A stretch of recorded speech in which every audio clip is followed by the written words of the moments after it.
we would like to welcome Professor Dr. Jon Stone with us here. And we thought we would get together and kind of just do a little bit of an update on some of the changes that have gone on with FND over the past year and some of the exciting things coming up. How are you doing tonight? Very well, thanks. Yeah, no, it's lovely to be able to speak to everybody. Great. We're excited to have you here, of course. What would you say was probably one of the biggest exciting things about FND last year? Some of the changes are moving forward. Yeah, what I can see happening, which I think is really exciting, is a definite spirit of international collaboration between all of the researchers involved in FND. I think some of that's coming out of the research and just natural collaboration. Some of it came out of the conference we had in Edinburgh, I think, maybe in the end of 2017, and the book that we wrote before that. A really nice example of that is an article that came out in JAMA Neurology. So JAMA Neurology is one of the main sort of neurology journals in the US and the world. And they hadn't really had anything on FND, but much. And they commissioned a review article, and it had international authorship. Alberto Espe laid that from Cincinnati, but it had people from Europe and Australia and UK. Obviously, UK is part of Europe, and that was a bit of a first, and it was an incredibly successful article. I think it was one of the most downloaded articles of JAMA Neurology last year, and which just shows how interested that actually neurologists are to learn about this as well. So that was a kind of symbolic article showing the sort of coming together of the research community. And the more we come together and work together, the more we can achieve much more. We need to collaborate. We need to be pooling our resources. So that's the most exciting thing for me. We did read that article, and it was really good. Amy Bradley, who does some of our research analysis things, she broke that down, and I believe it was in our last magazine that we had. And so for anyone that is participating here, if they haven't had a chance to read it, or if sometimes that seems overwhelming to try to read a long article, there is also kind of a summary version of that for them. So yeah, I think it's available. I think it's free to download. Mm-hmm. But if it isn't, just let me know. We can make that available. We can make it available. Yeah, it's a nice summary. And we talked kind of a little bit earlier about some of the research that's going to be coming up. One in particular is with physiotherapy and Dr. Glenn Nielsen's study. Yes, so I think you had Glenn last year, did you? Or yeah, I think it's been a couple times. So he may have mentioned this, but this is a really exciting trial. So this is a new randomized controlled trial that's being funded by the NIHR, which is the main sort of research funding body in the UK. It's a multi-center trial of physiotherapy for people with functional motor disorders. So that's people with movement disorders like tremor or spasms, dystonia, and people with functional limb weakness. So, and it's multi-center, which means it's going on across I think 7 or 8 centres at least in the UK. And in fact, the presence of the trial has made it clear just how many centres there are now in the UK that are interested in this. And it's going we're hoping that about 300 or more patients will be involved, and so that'll make it about 5 times bigger than any previous trial of physiotherapy for this condition. It really will change. I really hope it will provide the evidence that's needed to persuade people, but persuade services to start up and say, look, we've got some evidence for treatment here, and persuade people to buy services. I think randomized trials have played such an important role as well. If for other doctors as well, if you say, look, here's a randomized trial. Obviously, we don't know what the outcome will be, of the trial, and of course we have to wait for that. But that's a very exciting development, and we're just so some centres have just started. I think St George's in London have just started recruiting. We're about to start here in Edinburgh. I've posted on the chat, the webinar chat, the address of the trial. Now I don't think this has been released in the public domain before. I just checked with Glenn just before I came on. He said that's fine. Okay, great. So you're getting first dibs at the new trial website, and it hasn't got its proper address yet or anything, but it's ready to look at if anyone wants to look at the trial and what's happening. We have a couple of questions about the trial. Don is asking, what is the duration of the trial?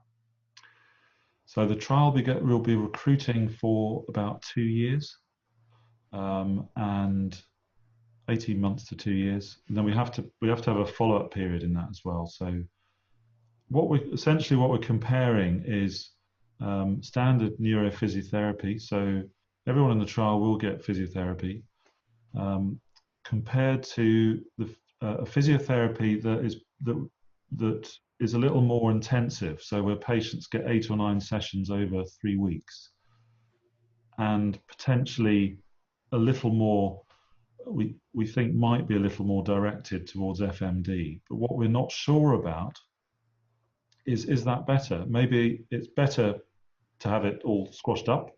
Maybe it's not. Maybe it's worse to have it all squashed up.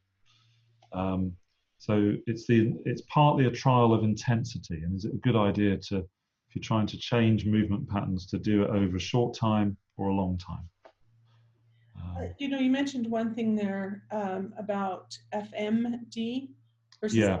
FND, and that sometimes confuses some of our members on some of the acronyms and things that we use. Can you explain that there is a difference between the two and what that is? Yeah, I know it is a bit confusing, isn't it? So FMD, M for mother, refers to patients with motor symptoms. So that means weakness, movement disorder, tremor, jerks, gait, walking problems, anything to do with movement. Whereas FND is a broader term. It includes those motor symptoms, but it also includes people who are having seizure-like episodes, people with speech problems, memories problems, sensory disturbance, vision, all of those things. Okay. And can anyone self-refer to be involved in the trial, or do they need to be with a specific program? That's important. They can't really. The patients have to. What we want to do is see patients in a natural way, flowing through our referrals from general practitioners. So if a patient's very keen to be in the trial, they could speak to their general practitioner, be referred back to a neurologist. They might be, if they're eligible, and there are various criteria, and inclusion, exclusion criteria. But we wanted to try and see, does this treatment work for people who've got FMD, particularly newly diagnosed, but they don't have to be newly diagnosed. But for example, if someone's already had treatment from Glenn, then they're not going to be eligible. So, if they've already had the treatment that is part of the trial, then they can't go into the trial again, which is why newer patients might be more suitable. But it's something, and of course you have to be living near a centre that's doing it, because you can't be, if we're coming 8 or 9 times in 3 weeks, it's not really practical to be living hundreds of miles away. Right, that could be quite a hardship trying to get back and forth. Yeah, so I'm sorry for anybody that can't get in the trial eligible. I mean, I think what I'd say is that this endeavour will hopefully speed up the way in which services are appearing in not only in the UK, but hopefully elsewhere as well. So those who are maybe waiting to get into treatment now, is there a possibility that they may be asked to be a participant in this trial? Yeah, if they're in one of the centres, and there's a map on the website where you can see which centres are involved. So if they're in one of those centres, and they haven't had treatment yet, there's a good chance, and they're eligible, then they may well be asked about the trial. And it is going to be similar to the work that he's already done before, but on a larger scale. Is Yeah. that correct, or will there be changes? It's there are some changes. So the previous trial that Glenn did was on 60 patients, just in one centre in London. Those patients had, I mean, there were some quite tight exclusion criteria. So, for example, if your main problem is pain, and then you're probably not eligible. It's okay to have pain, but not to be the main problem. Those patients came in. They stayed near the hospital and had treatments over 5 days only, all bunched up into 5 days. So we're sort of expanding it out from 1 week to 3 weeks, but the similar number of treatments. Okay. And we do have Similar. subscribers concerned that they can't find the link. If they don't find it by the end under the chat, we will be adding it to a Facebook post or something so they can find it there, maybe even a Yep. follow-up email. So we'll make sure that everybody does get that. A couple other questions regarding that trial is, how long do you anticipate before the results are released into the general public? It's going to be quite a long time. It's going to be these big trials take a long time to do, probably 3 years, 3.5 years. So I think that brings us to another relevant topic, is often patients can feel like that things aren't moving forward, and Yeah. it's difficult because we do have to work within these time constraints. And so this is Yeah. great, this is going on, but we also have to remember to be patient before those Yeah. results can come, and then what that then triggers after that. Is that typical for most research? I mean, absolutely. I think, and also of course, we don't know if the trial is going to be positive. I mean, if it's not, we'll have to just go back to the drawing board and think again. I think people are striving to develop better treatments and services. I'm absolutely aware that for somebody, if you've seen your local neurologist, they may be not very interested. I know many neurologists are not. This doesn't mean very much, and it won't be of much comfort to the person in that situation. But I think there's a head of steam building in the specialty, and also there's increasing amounts of information. So for those doctors who are not interested, or places where there isn't a service, I think what I'd like to try and do is feel that patients can be a bit more empowered to say, actually, I've got this diagnosis. There are some treatments that might help me. Can you please? I'd like to be able to access somebody with some expertise and knowledge about this, because look, here's all the information. So now that doesn't mean someone's going to magically appear, but I think things I say this a lot, I know, in our webinars, but I do see things changing. I just had an email yesterday from a neurology trainee in London who wanted to set up a service in the hospital in London they work in that hasn't got one. So I get those emails a lot from there's a new service in Spain, for example. Mm-hmm. Well, and we're getting more and more interest as well, and I think it then comes down to also trying to find enough time. I'm sure your time is very valuable, trying to do the actual research and then trying to accommodate patients' needs, but then also trying to train doctors. How do you kind of balance some of that? Me personally, not very well, I think. I mean, I do all of my FND research and all of these things in my spare time. I'm actually a full-time NHS neurologist. Some of my full-time is FND clinics, but most of us are doing it like that, to be honest. So I think sometimes people imagine that we've got loads of people and time to do all this. Why aren't things moving faster? Most of the people doing this are employed to do something else, and we're doing it because we want to and we think it's important. So I hope that helps people to bear with us while we try and move things along. Well, I Um, think it is important for them to realize, because I would expect that doctors are being paid to sit and research this all day long, and you should be. But the yeah, reality is that it's 9 o'clock at night. You're at your house, and you're here with us. And so there's a yeah. lot of other things you could be doing. And we really appreciate that you and a lot of the other professionals as well give us your time afterwards. Uh, you kind of mentioned some of the other changes and things. I'd like to kind of go back a little bit. We had a meeting in Emory this last fall, and we saw a lot of that collaboration. Can you kind of give us some feedback and the members on some of that work that was done there? Yeah, so there's a very exciting development at Emory University in Atlanta from a very generous donation.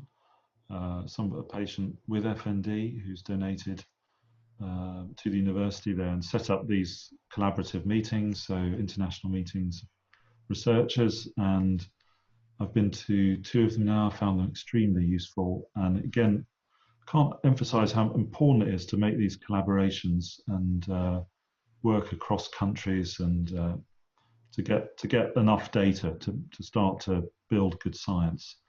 We were particularly focusing on there's a collaborative effort to work out how should we measure outcomes. So how do we work out what better means for people with FND? So I think it's a really important question, something I would like to hear from people about, because there are FND covers so many different types of symptoms and severities of symptoms that the good outcome for one person is completely different to a good outcome for another. And we as researchers are really trying to sort of grapple with how do we do that. For some people, a good outcome is, their symptoms are almost gone and they're back to work, and they're a lot. And for some people, they've been very disabled for years, and a good outcome is to know what's wrong with them and to have peace of mind about that, and to know that someone is interested and cares about them.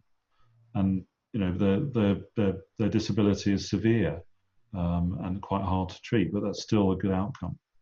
So I'd be very interested to know what people think of that.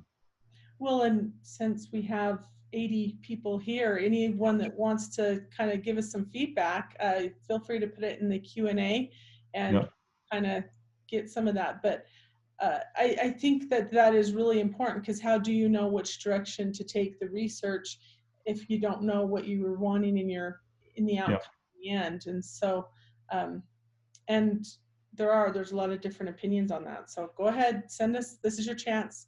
Send us your opinion if you have We do have one. yeah, we do have lots of Q&As, Bridget. Do you think we should? So, well, some of them have to do with the research, and I have touched on some of them. Okay. Let's go to let's go this first one here, anonymous. Is it possible to have FND, which has been previously diagnosed as cervical dystonia in the neck and neuromyotonia in the hand?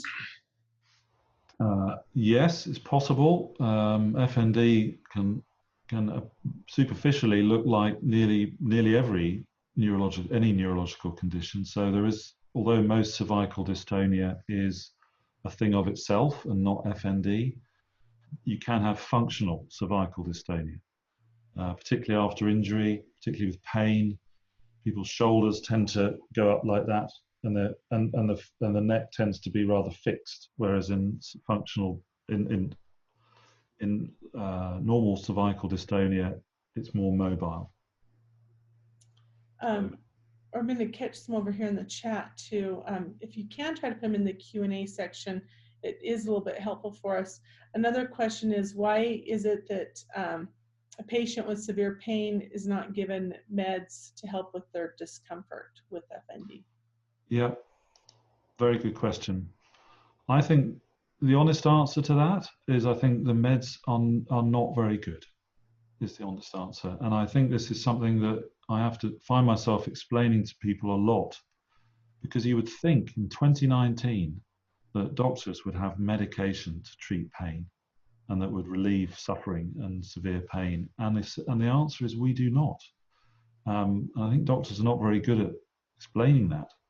So a lot of people end up on huge range of painkillers. Um, Popular ones are things like gabapentin and pregabalin. I mean, some of them can help. Um, I'm not saying don't take your painkillers, and please don't change anything without talking to a doctor.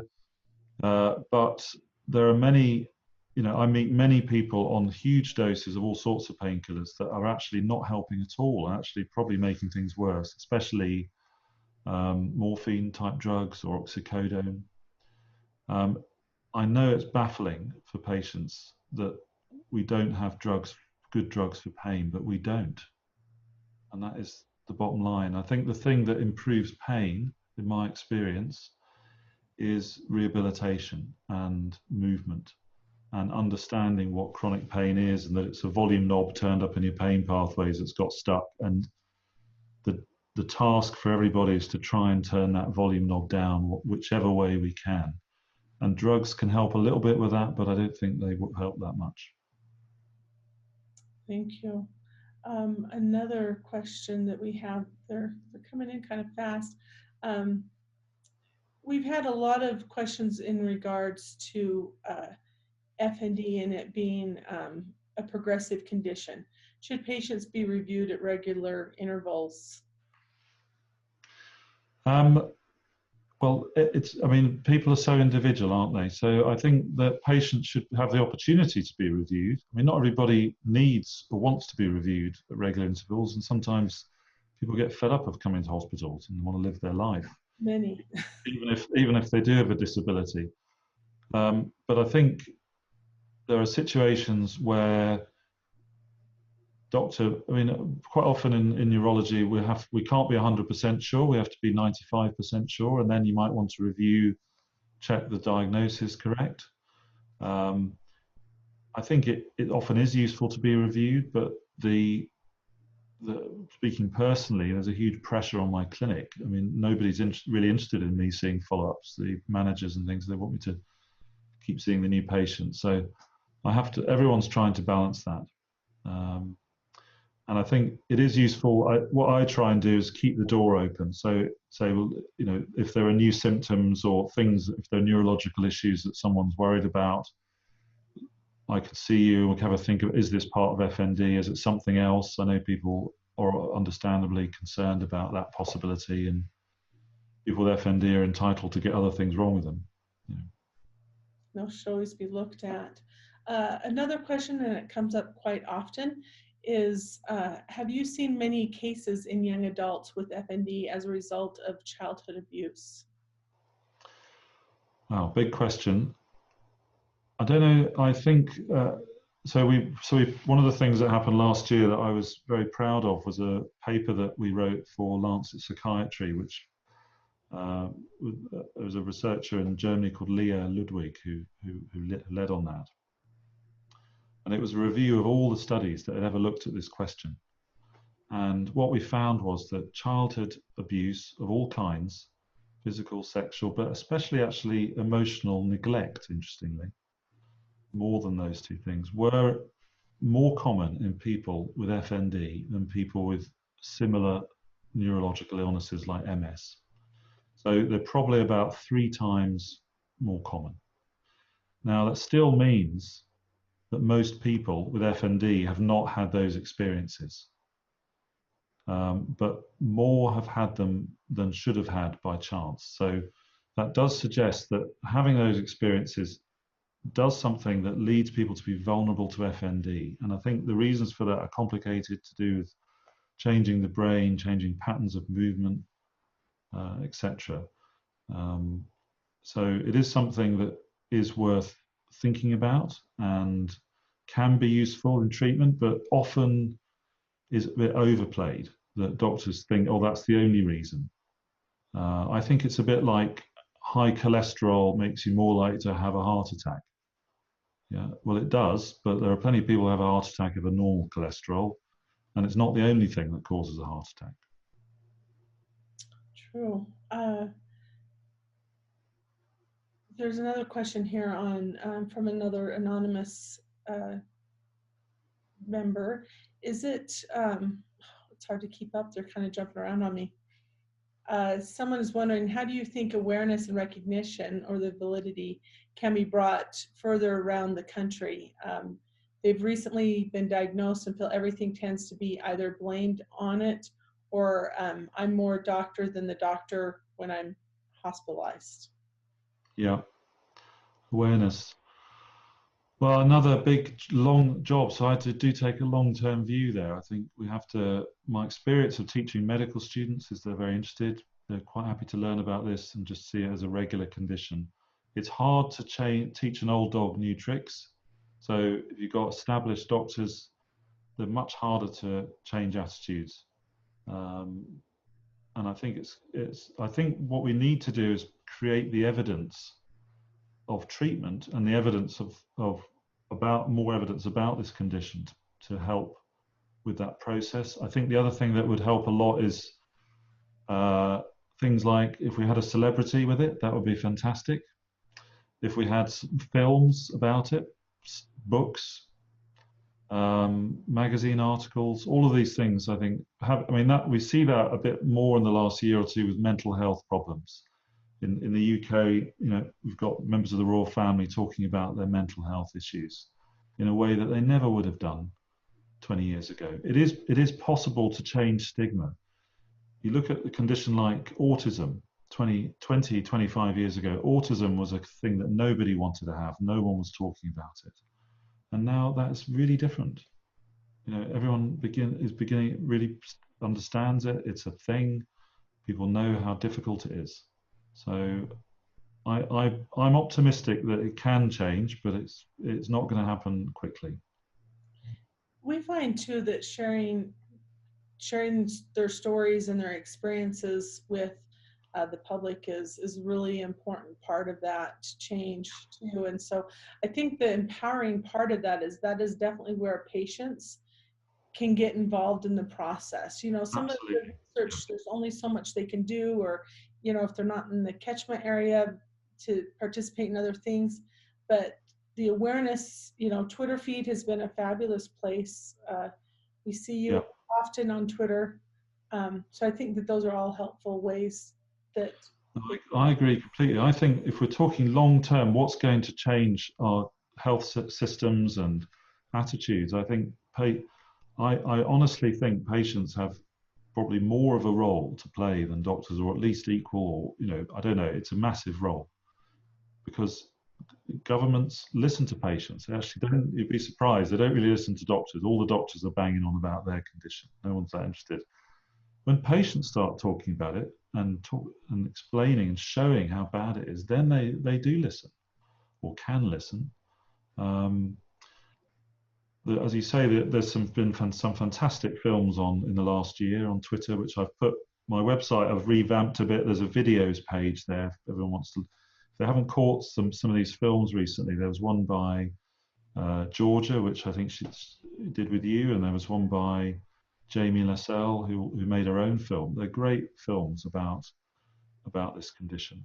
We need lots of films. We need films of people struggling who've got chronic disability. We need people showing how they get better. People talking about how they're getting worse. We need all of those things. Well, and I like that you approach all the different facets of getting better, relapsing, because those are all parts of FND, and it's important that those are all brought to that attention as well. And so yeah, and I think it's important that we unite on that aspect of it. That's not going to happen. That the amount of awareness is not going to happen that we need off of 5 or 6 people doing blogs, but it's Yep. going to take a lot more getting involved. Another question that we have for us is, can sudden hearing loss after a traumatic event be contributed to FND? Complete hearing loss is quite unusual. It does happen. They're mostly, to be honest, those patients are mostly seen by audiologists and ENT, not by neurologists. I do have collaborate with a professor of audiology, David Bagley, and he was in Cambridge now in Nottingham, and he says he does see it quite a lot. People have hearing loss due to FND. I wouldn't place much emphasis on the traumatic event. I think that's risky. I think people are having stressful events a lot in their lives. So a doctor who makes this doctor should not be making this diagnosis because someone's had a stressful event. It might be relevant, but it might not. And so I hope that answers the question. We have another question asking how they can manage their fatigue. And that seems to be a really common symptom of FND patients. Do you have any specific advice to give them? Yeah, no, absolutely. And I think one of the things that it gets, I know it causes a lot of confusion and it sometimes gets lost, but the patient who presents to a neurologist with a weak leg or tremor, the focus is on that. But actually, my experience, fatigue, pain, sleep disturbance, brain fog, these are often the most disabling symptoms. And in fact, that's another paper in the last year that I've collaborated with colleagues in Netherlands to show that fatigue is the single biggest determinant of quality of life actually in FND. So how do you cope with it? It's hard to say in a nutshell, but I mean, and there's some advice on my website, but the understanding where it's come from, understanding how to manage boom and bust. So if you're having good days and bad days, are you overdoing it on the good days? Are you rushing about doing all the things you couldn't do because you were, and then you collapse later that day or the next day? Is that your pattern? If it is, there may be ways you can learn to adjust that. Do a bit less on your good days. Try and push yourself just a little bit more on the bad days.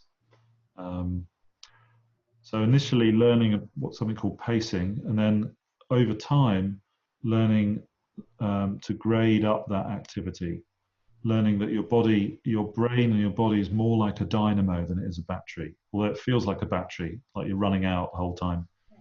It's more like a dynamo. The more you use it, the more it charges up. But it also will just then randomly switch off. Well, and I think just also like general sleep habits and trying to maintain just the things that you do have control over Yes. as Yeah. best health as possible. Absolutely. All of these things sound very basic and simple, but I think a lot of people do struggle with them. Even I struggle with them, I would say. But and to admit that it could be helpful to have someone else help teach you or look at the way that you're doing things and say, well, maybe you could try that. Maybe you could make a bit more time for yourself. I see a lot of people who have a lot of responsibilities for other people and they don't make any time for themselves, or they are extremely self-critical through the day and being negative about themselves. So those sorts of things I think can help. Thank you. We have another question. I think this is going to resonate with a lot of the people that are here. This is from Robin, and the question is: as a person who has been diagnosed but waiting for quite some time to see a specialist, what can I do to be proactive in the interim? It's tricky that it depends. I know a lot of people in that situation are waiting and they're not really sure if the diagnosis is right or not. And they kind of need to see a specialist to get more confidence. And while they're waiting, they're wondering, is this really right? Have I got something been missed? That's a tricky one because you really need someone to help you out of that limbo, I think. And, if you're out of that limbo and you think, well, this is FND, this does sound right, then I think there's quite a lot you can do to read about what do we know about simple things that might help, like the sleep, like the energy levels, like understanding the principles of treatment, watching videos of other people that have improved, trying to get ideas, even if a video gives you just one idea, or even if that person's problem is quite different to yours, maybe you'll pick up something that thinks, oh, that's interesting, maybe I could do that as well. It's a difficult situation. I don't think people should be expected just to get better on their own. I think these are complex conditions that do require help and guidance. Um, but I think some people can improve from those sorts of things. Well, and we've been noticing considerably, and I don't know if it's even the time of year. And one of the reasons that I contacted you about doing this webinar, we kind of threw it together last minute, is we find a lot of members getting kind of caught into depression and low mood and things like that, and feeling of just waiting for help. And can you kind of address that for us? Yeah. Well, it's a big issue, and it's a bit like the question about stress. I mean, everyone's stressed, and any neurological condition has a group of patients who have depression. So people with, there's rates of depression in MS and stroke quite high as well. For example, it's depressing when your body doesn't work. Um, I think what I notice with FND is that because of the nature of the diagnosis and because of the stigma that has surrounded it, many people are very reluctant to talk about mental health. I think they're worried, quite understandably, sometimes that people are going to turn that against them and say, oh, well, you're just depressed.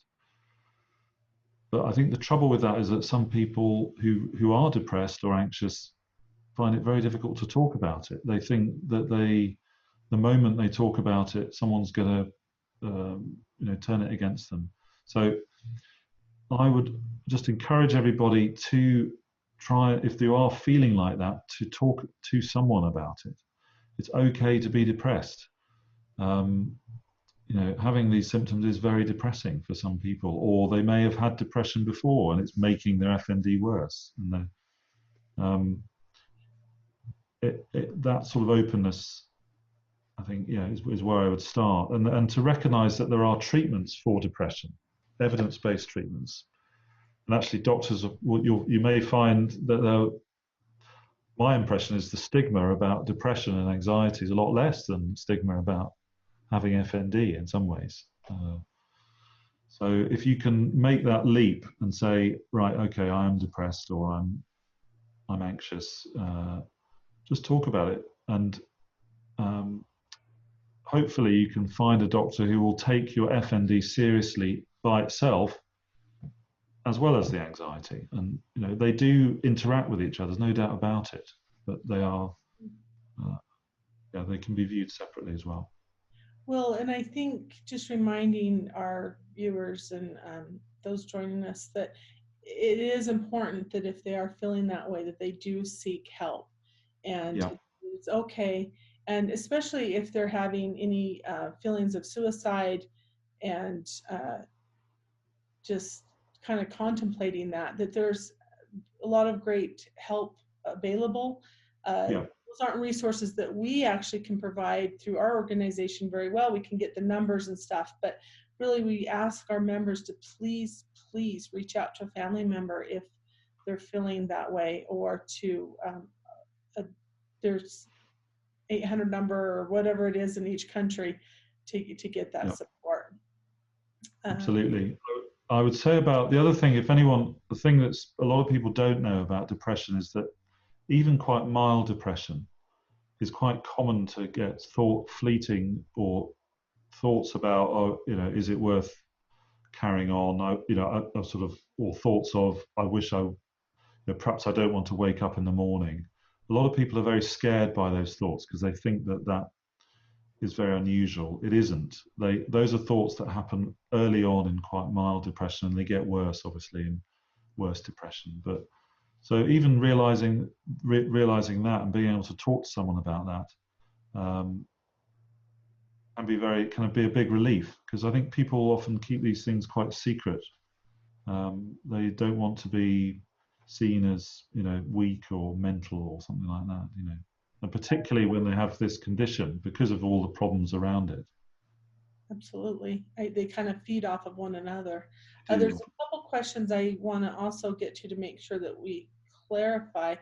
First, someone's asking where you are based, and that would be Scotland. So we want to. Yeah, I'm actually English, but I've been in Edinburgh for over 20 years. So yeah. And you don't take private clients, I correct? don't have any private referrals, I'm afraid. I've put some information about that on my own website, neurosymptoms.org. So yeah, I'm sorry, I can't take, I only see NHS patients. I'm already overwhelmed with NHS work and research and things, so can't see private patients. I'm sorry, and I can't. A lot of people do contact me and say, tell me their stories and can I help? And the answer is I can't really, because I don't know. It wouldn't be professional of me to make a diagnosis or make recommendations on treatment by email and that sort of thing. So I hope the website that I've made will help people, and obviously in sort of conjunction with FND Hope and other websites. Absolutely. And I would like to just mention too that the platform that we have here is not to diagnose anyone as well. So any questions relating directly, like I said, you need to talk to your own medical professional. Nothing's meant to be as, personal care. But but Go ahead. I was going to say, but if you've got a particular thing, you've got a tremor, you think you've got functional tremor, print out the fact sheet, take it to a neurologist, say, look, I think I've got this, and see what they say. And you might be right, you might be wrong, I don't know, but it might help. It might help the conversation. And open up that dialogue. Great, thank you.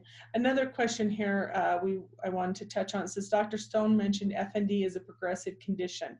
Is there a typical pattern of progression, and is there a way to slow down the progression? Can you respond to that?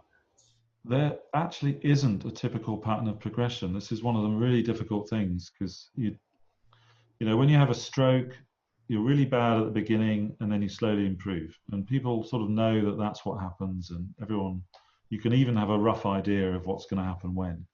That just isn't like that with FND. There are people who have symptoms for a few days. There are people who have symptoms for 30 years. I've seen people who've had symptoms for 10 years, improve quite significantly. I've seen people get very good treatment very early on and still get worse. So it really is so hard to predict. And I think I've looked at all of the studies that have done that. I've done a lot of some of the studies that have tried to answer that question. Some of the things that we've found are that there are things that likely predict things to be a bit worse. So if it takes a long time to get a diagnosis, or if you have a lot of different problems all at once, particularly probably if you've got a lot of chronic pain. But we haven't found anything that says this person doesn't have the potential to improve. I would always leave the door open to that, however bad things are. It's so difficult striking that balance between, because when you've got a disability, there does come a point, particularly if you've tried treatment, it hasn't really worked for you. You have to kind of live with it and accept it as part of how things are. And it's difficult to also be told, keep a door open to improvement. I know that, but that's what I would hope people would do. Well, and we're getting to where we're running out of time, and I think what you really touched on there is kind of a good place to start to kind of wrap it up, is that hope that no matter how bad you are or how long you've had it, there have been people that have gotten better. What that better looks like may be different for one another, but it is always there. We had another member asking about what's going on in Canada, if anything's happening there, and also the US. So I want to just kind of take a little minute to just mention that we did launch FND Hope Canada this past fall. And I did talk to Dr. McGee's there, and kind of just got a recap of what they're going to be doing. And they have started a multidisciplinary team in Victoria, Canada, where they have about 10 people working on FND, which include a physio, nursing, speech, language pathology, neuropsychiatry, OT, SW, and nursing. So they have really putting together a really great facility there. They're also working on a GP education program that they're hoping to launch during the FND World Awareness Week that will be coming up in April. So we've got some exciting things happening in Canada. Also in America, we're working on starting to approach government. There's a lot of research going on. Dr. Lefevre has a great program there in Kentucky, and they have about 100 patients now that they're reviewing some of the changes that those patients have experienced. Yep. So any Oh, other projects? You just wrote a paper with Dr. Perez, is that? yeah, so that's another example of international collaboration. Just while you're on Canada, actually, I've got a colleague, Sarah Lidstone, who's a movement disorders neurologist in Toronto, who's also started a multidisciplinary clinic in Toronto for functional movement disorders. These are all examples of what's happening, things that weren't there before, and they are now. So, you know, yeah, I think things are improving. Yeah, there's a lot of exciting research. David Perez is leading some very exciting research on what goes on in the brain in people with FND, because there's undoubtedly things going on in the brain. And he's really, particularly in the last couple of years, he's been really prolific. He's been working for years on it, but all his papers have been coming out, trying to answer some of these very hard questions. You know, why does this happen? How did people with such different stories end up with the same symptoms? How does that cause these changes in people's brains? So yeah, really exciting stuff. Oh, wonderful. And I know that Emory, they plan on having another conference. Those will go on for a couple more years.